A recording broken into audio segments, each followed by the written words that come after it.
ఈ రైలు ప్రాజెక్టు తోటి భారత్ బంగ్లాదేశ్ బంధం బలోపేతం అవుతుందన్నమాట.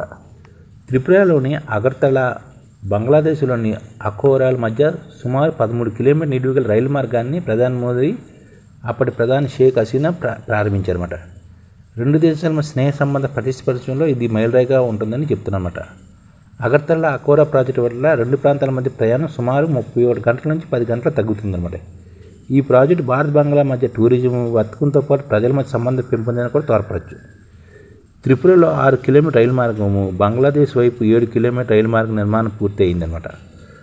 బంగ్లాదేశ్లోని బ్రాహ్మణ్ బారియా జిల్లాలోని అఖోరా ఉపజిల్లా కిందకు వస్తుంది. అగర్తలాలో బయలుదేరిన రైలు భారత్ బంగ్లా సరిహద్దులోని నిశ్చింత్పూర్ చేరుకుంటుంది అనమాట. అక్కడ ఇమిగ్రేషన్ తాలూకు లాంఛనాలు పూర్తవుతాయి. బంగ్లాదేశ్ వైపు మొదటి స్టేషన్ గంగాసాగర్ అవుతుంది. ప్రస్తుతం ప్రయోగాత్మక గూడ్స్ బండి నడిపి పరీక్షిస్తున్నారు అనమాట. ముందు ప్రయాణిక రాకపోవడం కూడా ఇది ఉంటుందన్నమాట. ఈ చిట్టగా ఇది ఇలా రెండు దేశాలు ఏ పార్టీ అధికారం ఉన్నా ఇతర దేశ సంబంధం మాత్రం సవ్యంగా కొనసాగాలని అగర్తల చిట్టగాంగ్ మధ్య కూడా రైలు సదుపాయాన్ని ఏర్పడచ్చు అనమాట. అఖోరా ప్రాజెక్టుకు మొత్తం 1255 కోట్ల నిధులు భారతదేశం సమకూర్చింది. భారతీయ పనులను ఈశాన్య ప్రాంత అభివృద్ధి మంత్రి శాఖ నిధులు సమకూరిస్తే బంగ్లాదేశ్ పనులకు భారత విదేశాంగ మంత్రి బంగ్లాదేశ్ సాయం కింద సమకూర్చింది. నిజానికి ఈ ప్రాజెక్టు 2020 నాటికి పూర్తి కావాల్సింది. కానీ భూసేకరణ సమస్యలు భారత వైపు దాదాపు 87 ఎకరాలు సేకరించారు. కోవిడ్ మహమ్మారి కారణంగా జాప్యం జరిగిందన్నమాట. భారత వైపు నిర్మాణ పనులు Indian railway construction international limited పూర్తి చేస్తే బంగ్లాదేశ్ పనులను టెక్సో మ్యాకో అనే భారతీయ ప్రైవేట్ సంస్థ నిర్వహించింది. అగర్తల అఖోరాలు కలపడం వల్ల వీటి మధ్య దూరం 1600 కిలోమీటర్ల నుంచి 500 కిలోమీటర్లు తగ్గిపోతుందని త్రిపుర ముఖ్యమంత్రి కూడా చెప్తున్నారు. త్రిపురకు సుమారు 856 కిలోమీటర్ నిడివి కలిగిన అంతర్జాతీయ సరిహద్దు ఉంది. త్రిపురకు సుమారు 886 కిలోమీటర్ నిడివి గల అంతర్జాతీయ సరిహద్దు అనమాట. పశ్చిమ బెంగాల్ తర్వాత బంగ్లాదేశ్తో త్రిపుర ఎక్కువ సరిహద్దును పంచుకుంటుంది. త్రిపురకు ఒక పక్క అస్సాం ఉంటే మూడు పక్కల బంగ్లాదేశ్ ఉందన్నమాట. ఒకప్పుడు తూర్పు పాకిస్తాన్గా ఉన్న నేటి బంగ్లాదేశ్లో షేక్ ముజీబుర్ రెహమాన్ ముక్తి పోరాటం సాగించారు. దానికి మద్దతు ఇవ్వడానికి భారత్ పాకిస్తాన్ మధ్య 1970 యుద్ధం కూడా చోటు చేసుకుంది. ఆ సమయంలో ఇంచుమించుగా 15 లక్షల మంది తూర్పు పాకిస్తాన్ శరణార్థులు త్రిపురలో ఆశ్రయించిందన్నమాట. బంగ్లా పార్లమెంట్లో మహిళలకు 50% రిజర్వ్ కూడా ఇస్తున్నారు. భారత్ బంగ్లాదేశ్ మధ్య మరో 3 రైలు కూడా ప్రారంభమవుతాయని అనుకుంటున్నాను అనమాట. భారత్ నుంచి బంగ్లాదేశ్ వెళ్లేందుకు అగర్తల అఖోరా మధ్య రైలు మార్గం ఒకటే కాదు, పశ్చిమ బెంగాల్ నుంచి బంగ్లాదేశ్ వెళ్లేందుకు బంధన్ ఎక్స్ప్రెస్, మైత్రి ఎక్స్ప్రెస్, మిటాలి ఎక్స్ప్రెస్ అనే మూడు రైళ్లు ఉన్నాయి. బంధన్ ఎక్స్ప్రెస్ బంగ్లాదేశ్లో 3వ పెద్ద నగరమైన కోల్కతా నుంచి నడుస్తుంది. ఈ రెండు నగరాల మధ్య ఒకప్పుడు బరిసాల్ ఎక్స్ప్రెస్ నడిచేది. భారత్ పాకిస్తాన్ మధ్య 1965 యుద్ధం తర్వాత ఆ ఎక్స్ప్రెస్ నిలిచిపోయింది.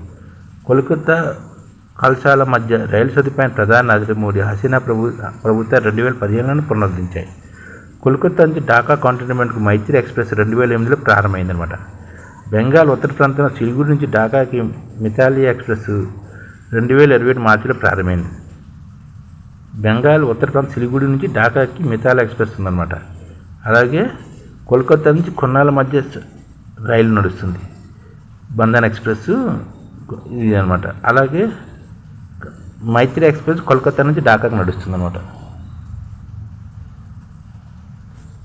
బంగ్లాదేశ్పై అమెరికా రాజ్యం ఏం చేసిందంటే, అమెరికా తమకు ఎక్కడో దూరంగా ఉన్న సార్వభౌమాధికార దేశం బంగ్లాదేశ్ రాజకీయ నిర్ణయాలు ప్రభావితం చేయడానికి ట్రావెల్ వీసాలు ఒక సాధారణంగా వాడుకుంటుందన్నమాట.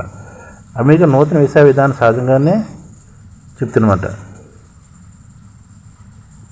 అమెరికాకు భారత్ బంగ్లాలు ఒకలాగా ఉండడం అమెరికా గెట్టడం లేదు. బంగ్లా విముక్తి పోరాట నాయకుడు షేక్ ముజీబుర్ రెహమాన్, ఆయన కుటుంబ సభ్యులు 1975 ఆగస్టులో హత్యకు గురయ్యారు. ఆ హత్యోదంతానికి బాధ్యులైన వారికి కఠిన శిక్షలు విధించిన కూడా అమెరికాకి నచ్చలేదు. బంగ్లాదేశ్ విముక్తి యుద్ధకాలం 1977లోనే నరమేధాలకు పాల్పడింది. ఒక ప్రసిద్ధ ఇస్లామిస్ట్ నాయకుడికి ఉరి శిక్షను తగ్గించవలసిందిగా 2013లో డిసెంబర్లో అప్పటి విదేశాంగ మంత్రి జాన్ కెనరీ ఫోన్ చేసి షేక్ హసీనాకి విజ్ఞప్తి చేసిన విషయం పత్రికలు కూడా వచ్చిందన్నమాట. ఇప్పుడు ఎన్నికల నిర్వహణకు సంబంధించిన హసీనా భయపెట్టాలని కూడా చూస్తున్నారు.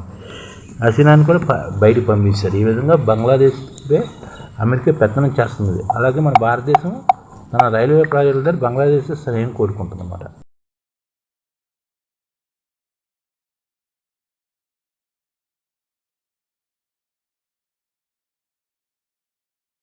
ఈ ఛానల్ ముఖ్య ఉద్దేశం ఏంటంటే, మన తెలుగు రాష్ట్రాల్లో 1 కోటి మందికి సంఘటిత రంగాల్లో ఏ విధంగా ఉద్యోగాలు ఇవ్వవచ్చు, కనీస నెల జీతం 30,000 వరకు ఏ విధంగా ఇవ్వవచ్చు, ఏ విధంగా చేస్తే ఉద్యోగాలు సృష్టించబడతాయో వివరిస్తూ ఈ ఛానల్లో వీడియోలు వస్తాయి. అలాంటి వీడియోలు మీకు కావాలంటే మన ఐడిఎఫ్ భాస్కర్ ఛానల్ని సబ్స్క్రైబ్ చేసుకోండి. ఐడిఎఫ్ అంటే ఇండియన్ డెవలప్మెంట్ ఫోర్స్.